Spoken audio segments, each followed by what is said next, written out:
Where did my hunger go? What happened to my thirst? Shalom, my name is Greg Hirschberg. I live in Georgia currently, born and raised in New York City. 64 years old. When I was a little boy, I was raised in a very Jewish family. I was raised Orthodox, walked to my synagogue every Shabbat, went to Hebrew school 2 days a week. It was pretty austere. My mom sat behind the curtain. My dad wasn't too into it, as I could tell, but he loved my mom, and my mom was Orthodox, so he went along with it. I knew I was a Jew, and there's something special about being a Jew. A Jew isn't just a religion, it's a nationality. When I'd be hanging around with friends and somebody say, I'm Puerto Rican, or I'm Italian, I'd always say I'm Jewish. But then I got to a point, there was so much anti-Semitism in the Bronx that I didn't want to be Jewish anymore. I'm not so sure I was ever tied into Judaism, to be honest with you. So I got pulled into some Eastern cults. I got very involved in martial arts. Martial arts sometimes is just not a sport, it's a religion. And I had somewhat of a cult leader, and he started to teaching us about the Kundalini energy and sun postures and meditations, and I was kind of into it, but it was a little confusing. Well, lo and behold, I married this swimsuit model, and we were thinking about where to go on our vacation, our honeymoon. And this cult leader, if you will, and I don't know what else to call him because it was a cult, he said, you need to go to Israel. And he was so influential in my life, such a powerful influence, that I thought, Israel? I'm thinking Jamaica. I'm thinking on the beach. To be honest with you, I'm thinking about partying and getting high and just laying out. I'm not thinking Israel. I had no desire to go to Israel, but there was such a pull on my life. This is hard for you to believe, but the next day I was on the train going to work, going to Manhattan, and I sat next to somebody who I never saw before, and they said, have you ever thought about going to Israel? So I'm not the sharpest tool in the shed, but I'm no bowling ball either. So I decided maybe I should go to Israel. But I was so convinced that I was going to have a lousy time in Israel that I put a week of the Greek Isles on the back end of the trip. We go to Israel, my wife and I at the time, right, get married, go to Israel, leave New York City on an El Al flight, get into Ben Gurion Airport, and we immediately take a flight to Eilat. I was scuba diving in the Red Sea. We were water skiing on top of the Red Sea. We were going out to restaurants, partying, dancing, having a great time. Then we came to Jerusalem about 5 days later. There's an Armenian corner and a Christian corner and a Muslim corner, and it was shocking to me. And I didn't really enjoy it, but we went out to some great restaurants. We just saw some sights on our own. We're having a pretty good time, but I'm thinking, I got to get to Greece. Well, we had 1 day left. 1 day left to the trip.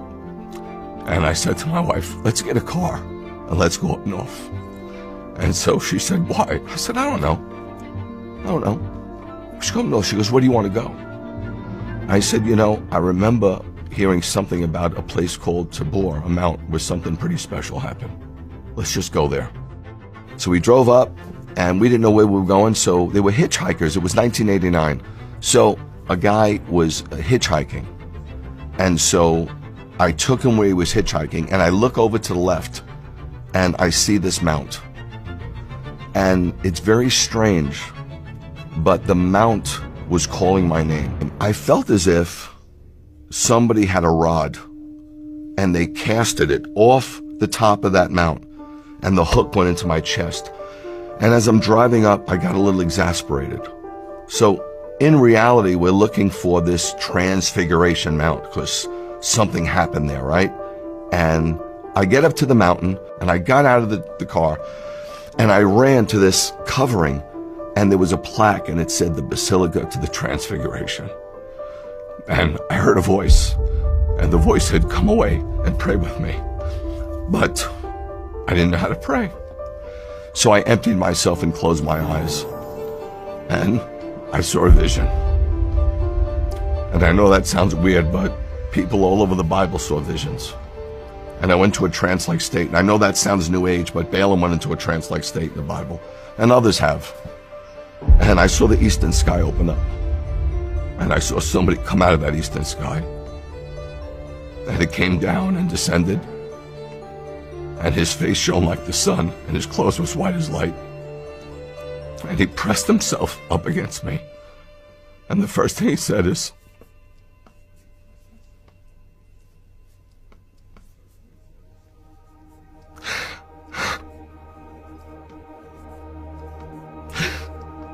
I love you. And I remember crying for a really long time. My wife says maybe it was about 20 minutes. And I looked back and it wasn't tears of joy and it wasn't tears of pain. It was like a sanctification. It was like a cleansing. Like all the crap, all the Eastern thought, all the nonsense, all the religion just came out of me. I didn't know anything about the Holy Spirit. I didn't know that God can enter your heart and live in your tabernacle. So I thought God was on the mountain. And I remember talking to God and saying, I'm so sorry that I have to leave. I don't want to leave. But I hope one day I can come back here. 2 kids from the Bronx, punk kids from the Bronx, go to Israel on their honeymoon to party. And we come back born again, saved, knowing Yeshua as our Messiah. And I got to tell you, I was shocked because I was taught as a young man that Jesus had nothing to do with us. I thought he was the head of the Catholic Church, and Moses, if you will, is the head of the Jewish synagogue. But then I turned over this New Testament expecting to see something really Christian, something hardcore Gentile. It said, this is the genealogy of Yeshua the Messiah, the son of Abraham. I'm like, what? I'm in shock. The son of David. I'm in shock. I'm reading this genealogy and it's purely a Jewish genealogy. I get into other parts of the gospel and I see he's circumcised on the 8th day like me. His mother goes through purification rites, Tohar, like my mom. He has a Pinyan Haben dedicated, like I was. Man, I can't believe it. So to this day, when they say to me, you know, Rabbi Greg, Jesus was Jewish, I'm like, what's with the past tense? It doesn't matter, but that's a fact. And the crazy thing is, I was secular, right? How did Jesus, the head of the church, bring me back to my Judaism? So if you believe in Yeshua, you don't become less Jewish, you kind of become more Jewish. Jesus never gave up being Jewish. He's born a Jew. He was raised a Jew. He was Torah observant. He died a Jew. He was buried a Jew. He rose a Jew. He ascended a Jew. And he's coming back as a Jew. I never look back. I'm so thankful for what God has done for me. I feel so free. I feel so alive more than I've ever felt. And you get to a place, man, when you meet Yeshua, where he becomes enough. And I'm here to tell you, if God isn't enough, nothing will be enough. You'll search and search and search the world over. You'll go from one high to the next. You'll go from one thing to the next.